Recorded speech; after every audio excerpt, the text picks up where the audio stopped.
நோய், நொடி இந்த இரட்டை சொற்களை பார்த்திருக்கீங்களா? கேட்டிருக்கீங்களா? அடிக்கடி கேட்போம். நோய் என்றால் என்ன? நொடி என்றால் என்ன? இந்த இரண்டும் சேர்ந்ததுதான் ஆரோக்கியம். நோய் இல்லாமல், நொடி இல்லாமல் இருப்பதே ஆரோக்கியம். நோய் என்பது நம் உடலுக்கு வரக்கூடிய பிணிகள். ஒரு காய்ச்சல், ஒரு சக்கரை வியாதி, இப்படி வருது இல்லையா வியாதிகள், இதெல்லாம் உடலுக்கு வருவது. அதை நோய்கள் என்று சொல்வோம். நொடி என்பது மனதுக்கு வருவது. நம் மனதால பல நோய்கள் இருக்குது.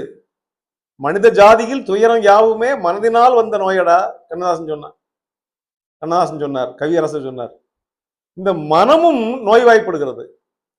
அது எத்தனையோ நோயா பிரிக்கிறாங்க. இப்ப மன அழுத்தம்ங்கிறான், ஸ்ட்ரெஸ்ங்கிறான், டிப்ரெஷன்ங்கிறான், இப்படி நிறைய என்னெல்லாமோ இருக்குது.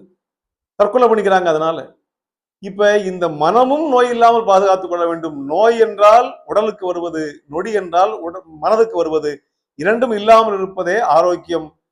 நலம்தானா என்று கேட்டார் கண்ணதாசன். நலம்தானா, நலம்தானா, உடலும் உள்ளமும் நலம்தானா என்று கேட்டார். உடல் நலம் என்பது வேறு, அது மட்டுமே ஆரோக்கியமாக வாழ வழிவகுக்காது, நீண்ட காலம் வாழ வழிவகுக்காது. மனதையும் ஆரோக்கியமாக வைத்துக் கொள்ள வேண்டும். உடலையும் ஆரோக்கியமாக வைத்திருப்போம், உள்ளத்தையும் ஆரோக்கியமாக வைத்திருப்போம். உடலும் உள்ளமும் நலம்தான். I am doing well and feeling well. நான் நன்றாகத்தான் இருக்கிறேன், நன்றாகத்தான் என் மனமும் இருக்கிறது, நான் ஆரோக்கியமாக இருக்கிறேன் என்பதைத்தான் நாம் உறுதிப்படுத்திக் கொள்ள வேண்டும். நம்ம மன ஆரோக்கியமும் மிக மிக மிக முக்கியம். அதை கெடுத்துக் கொள்ளக்கூடாது. வேண்டாத சிந்தனைகளை விட்டுவிட வேண்டும். எந்த ஒரு சிந்தனை நமக்கு ஆபத்தை உண்டாக்குகிறதோ, துன்பத்தை உண்டாக்குகிறதோ, அதை பற்றி யோசிக்கவே கூடாது. அதை விட்டுவிட வேண்டும். எந்த இடம் இருந்தால் நமக்கு துன்பம் வருகிறதோ அந்த இடத்தை உடனே காலி செய்து விட வேண்டும்.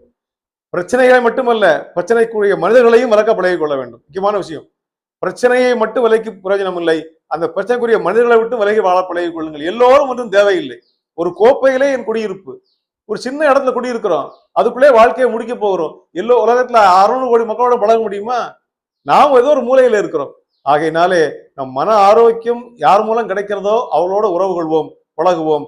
மன ஆரோக்கியம் கெடுக்கக்கூடிய மனிதர்களை விட்டு விலக பழகிக் கொள்வோம்.